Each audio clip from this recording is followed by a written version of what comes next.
Hi everyone, welcome back to my channel. I hope everybody is doing well. And ये है topic BA psychology honours course core paper understanding psychological disorders eating disorders चल रहा था, तो अब DSM-5 criteria of anorexia nervosa देख लेते हैं। 3 पॉइंट है केवल। Point number A, restriction of energy intake relative to requirements leading to significantly low body weight in context of age, sex, developmental trajectory and physical health। अब ये बहुत भारी शब्द है, इनका साफ सीधा और सीधा मतलब आसान भाषा में अगर मैं इनका मतलब बताऊँ तो यही है कि बेसिकली जितनी उम्र, सेक्स, डेवलपमेंट जैसा बॉडी में हो रहा है और जितनी फिजिकल हेल्थ है विद रिस्पेक्ट टू डैट, और उसके अगर मैं बेसिस पे बात करूँ तो जितनी बॉडी को एनर्जी लेनी चाहिए खाने के माध्यम से, या जितना उसको एनर्जी इंटेक करना चाहिए, या जितना पर्टिकुलर टाइप ऑफ फूड खाना चाहिए कि इतनी कार्बोहाइड्रेट्स, इतनी शुगर और इतना फलाना, इतना ढिमकाना और व्हाट नॉट, उतना बॉडी में नहीं जा रहा है, उतनी उसकी रिक्वायरमेंट्स पूरी नहीं हो रही हैं, जिसकी वजह से सिग्निफिकेंटली लो बॉडी वेट देखने को मिल रहा है। अब ये जो SLW है, सिग्निफिकेंटली लो वेट, इसका मतलब क्या है? यानी कि वो वेट जो कि एक मिनिमली नॉर्मल होता है ना, उससे भी कम है। ठीक है, चिल्ड्रन और एडोलेसेंट्स के लिए लेस देन मिनिमली एक्सपेक्टेड, मतलब जितना कम से कम हम एक्सपेक्ट कर सकते हैं ये उससे भी ज़्यादा कम है। हद से ज़्यादा कम वेट होना, या एक होता है अंडर वेट, एक होता है माल न्यूट्रिशन, उससे भी अगर कुछ नीचे और कम आता है ना तो ये उसकी बात कर रहे हैं जो कि हम सोच भी नहीं सकते, या जो less than that minimally expected. And restriction है एनर्जी इनटेक की, क्योंकि बंदा सोच रहा है कि वो मोटा हो जाएगा, उसे मोटे होने का डर है और उसे ही लग रहा है कि वो ऑलरेडी बहुत ज़्यादा मोटा है तो उसे और कुछ खाना नहीं खाना चाहिए। इस वजह से वो रिस्ट्रिक्ट कर रहा है, रिफ्यूज़ कर रहा है, डिनाई कर रहा है, मना कर रहा है एनर्जी इनटेक को। बट अगर देखा जाए तो बॉडी को तो रिक्वायरमेंट है ना, उसके एज के हिसाब से, उसकी बॉडी में डेवलपमेंट हो रहा है, ग्रोथ हो रहा है, मैचुरेशन हो रहा है, इन सब के हिसाब से, उसकी हेल्थ के हिसाब से बॉडी को तो चाहिए पूरा विटामिन, मिनरल, न्यूट्रिशन और अपना सारा प्रोटीन्स, कार्ब्स, वो सब चाहिए, और वो ले नहीं रहा है, जिसकी वजह से सिग्निफिकेंटली लो बॉडी वेट है। एंड वो ऐसा वेट है जो कि लेस देन मिनिमली नॉर्मल है। एक होता है नॉर्मल से कम वेट होना, ये उससे भी ज़्यादा कम और उससे भी ज़्यादा नीचे लेवल वाला वेट है। और जो चिल्ड्रन और एडोलसेंट के लिए तो और रिस्की है ना बेसिकली, तो less than that minimally expected वज़न होना। दूसरे की अगर मैं बात करूँ क्राइटेरिया की, जो कि मैंने इसके इंट्रोडक्शन में ही बताया था, इसका स्ट्राइकिंग फीचर है कि बंदे को बहुत ज़्यादा एक्सट्रीम फियर है कि कहीं वो वेट गेन ना कर ले, कहीं वो मोटा ना हो जाए, और उसका लगातार बिहेवियर तुम्हें देखने को मिलेगा जो कि इंटरफेयर करता हुआ वेट गेन के साथ। यानी कि वो खुद जानबूझ के ऐसी हरकतें करेगा कि उसे ये नहीं खाना, ये भी नहीं खाना, ये भी नहीं खाना, एंड एंड में उसे इन सब में से कुछ भी नहीं खाना, सिर्फ पानी पे जीना है, वो भी थोड़ा लिमिटेड अमाउंट में, कहीं उसका बॉडी वेट ना बढ़ जाए। एंड बार बार अपनी फिगर और शेप को चेक करना कि नहीं भाई मेरा वज़न नहीं बढ़ना चाहिए,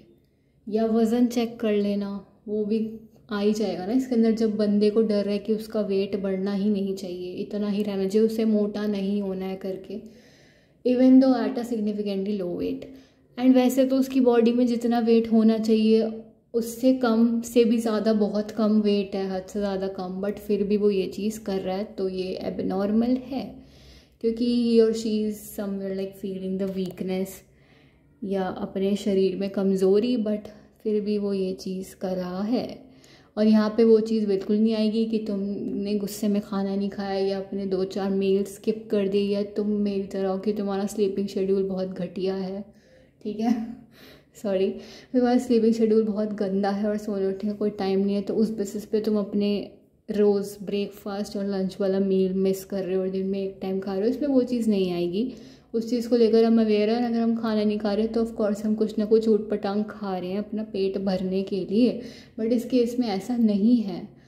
उसको इतना डर है वेट गेन का, इतना डर है कि वो खाना खाना ही बंद कर रहा है, वो साइड उठा के फेंक रहा है, एकदम अवॉइड और इग्नोर कर रहा है, निगलेक्ट कर रहा है कि नहीं उसका वेट नहीं बढ़ना चाहिए, और वेट बढ़ जाएगा अगर उसने एक दाना भी खा लिया, तो वैसा वाला सीन है। देन थर्ड की अगर मैं बात करूँ सी पॉइंट की, disturbance in the way in which one's body weight और shape is experienced, undue influence of body weight और शेप ऑन सेल्फ इवैल्यूएशन, जो कि मैंने बताया सेल्फ इवैल्यूएट वो अपने आप को खुद ही इवैल्यूएट कर रहा है। Persistent lack of recognition of seriousness of current low body weight, and उसके अंदर कमी हो गई है दिमाग में, बेसिकली लगातार उसको ये कमी होती जा रही है उसके अंदर, वो बार बार ये चीज़ करता जा रहा है, तभी डिसऑर्डर बना है ना। कुछ पर्टिकुलर पीरियड ऑफ टाइम तक उसने ये चीज़ करी होगी, ईटिंग में डिस्टर्बेंसेस, डिसऑर्डर्ड ईटिंग बिहेवियर, ये सब दिखा होगा ईटिंग बिहेवियर में प्रॉब्लम, तभी वो इस क्राइटेरिया में आया कि उसे ईटिंग डिसऑर्डर है। तो यानी कि परसिस्टेंट, कॉन्टीन्यूअस और लगातार लैक ऑफ रिकॉग्निशन है, वो ये पहचान ही नहीं पा रहा, जान ही नहीं पा रहा, रिकॉग्नाइज कर ही नहीं पा रहा इस सीरियसनेस को कि उसका जो करंट में बॉडी वेट है ना वो जितना होना चाहिए उतना तो नहीं है उसकी एज के हिसाब से, जो कि हमने ए पॉइंट में पढ़ा, या जितना रिक्वायरमेंट होनी चाहिए ना कि हाँ इतनी उम्र के इंसान का इतना वज़न होना चाहिए और इस हिसाब से इसकी बॉडी में डेवलपमेंट हो रहा है तो इसका इतना वज़न तो होना ही चाहिए ज़िंदा रहने के लिए, उसका उतना वज़न तो नहीं है, उससे थोड़ा कम भी नहीं है। और जैसे नॉर्मल में देखा जाता है कि चल अंडर वेट है, माल न्यूट्रिशन है, तो दवाई खा के एडजस्ट हो जाएगा या डाइट में कुछ पर्टिकुलर चीज़ें ऐड करके मैनेज हो जाएगा, पर्टिकुलर टाइप ऑफ डाइट लेके, वैसा भी कुछ नहीं है, बल्कि उसका हद से ज़्यादा लो बॉडी वेट है, जो कि सिग्निफिकेंट लो बॉडी वेट हमने अभी देखा ही था, minimally less than that minimally expected, जितना हम सोच भी नहीं सकते उतना कम है। तो वो उसकी सीरियसनेस को नहीं समझ पा रहा कि इस वजह से उसकी मौत भी हो सकती है। मतलब ऐसे बोलना नहीं चाहिए, बट किताब में जितना मैंने पढ़ा है डिटेल में जाके यही है, और जितना मेरा दिमाग समझ पा रहा है वो यही कहना चाह रहे हैं कि क्या कहते हैं, स्टारवेशन भी हो सकता है। अब क्या कहते हैं, कब तक पानी में ज़िंदा रह लेगा ना कोई इंसान, तो ऐसा भी हो सकता है बेसिकली, अगर उसने उसकी सीरियसनेस को नहीं समझा कि उसका करंट जो लो बॉडी वेट है उसकी वजह से उसे डाई भी हो सकता है, वो बहुत प्रॉब्लम्स हो सकती हैं। तो डिस्टर्बेंस है इस तरीके में कि अपना जो बॉडी वेट है, शेप है, वो एक्सपीरियंस जैसे कर रहा है, गलत तरीके से एक्सपीरियंस कर रहा है ना वो उस चीज़ को कि हाँ मैं बहुत मोटा हूँ और मेरे को और खाना नहीं खाना चाहिए और मेरा वेट और 1% भी नहीं बढ़ना चाहिए। तो अनड्यू इन्फ्लुएंस है बॉडी वेट का और शेप का सेल्फ इवैल्यूएशन के ऊपर ना, तो वही सारा चीज़ है। अगर इसमें कुछ भी डाउट हो, समझ में नहीं आए, तो मुझसे बेझिझक पूछने का कष्ट उठाएं। इस वीडियो में मैंने केवल DSM-5 क्राइटेरिया ही समझाने की कोशिश करी है, पूरा अपना दिमाग लगाकर। नेक्स्ट वीडियो में हम देखेंगे इसके ऊपर इंटरेस्टिंग सी case study, and then we'll move to bulimia nervosa. And if you want कि मैं कॉजल फैक्टर्स भी कराऊँ तो कृपया करके बता देना। सच बताऊँ, मेरे सिलेबस में जब ये UDPD के अंदर, मतलब अंडरस्टैंडिंग साइकोलॉजिकल डिसऑर्डर के अंदर, मेरे सिलेबस में ये डिसऑर्डर नहीं था। मैं इसलिए करवा रही हूँ क्योंकि पढ़ा हुआ कभी वेस्ट नहीं जाता, और मुझे किताब में एक अलग और नई चीज़ दिखी, तो आई थॉट कि इस पर वीडियो बननी चाहिए कि कोई अगर कहीं से भी ऐसी कुछ हरकत कर भी रहा हो तो वो ना करे और बच जाए, अपने आप को बचा ले। एंड अगर CUET या ऐसे कुछ एग्ज़ाम वगैरह देना है फलाना ढिमकाना, तो उसके लिए तो सब कुछ ही पढ़ना पड़ेगा, है ना भाई।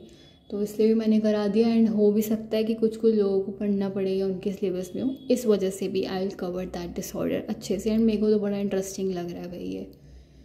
बीच बीच में ऐसा भी लगता है मुझे सॉरी कि OCD के साथ साथ क्या पता मुझे ये भी हो, बट ऐसा कुछ है नहीं, वैसे OCD तक ही सीमित हूँ मैं फ़िलहाल। तो अभी के लिए इतना ही। थैंक यू सो मच अपना कीमती टाइम निकाल कर कीमती वीडियो देखने के लिए, एंड कीप सपोर्टिंग जिज्ञासा जग्गू फॉर मोर वीडियोज़।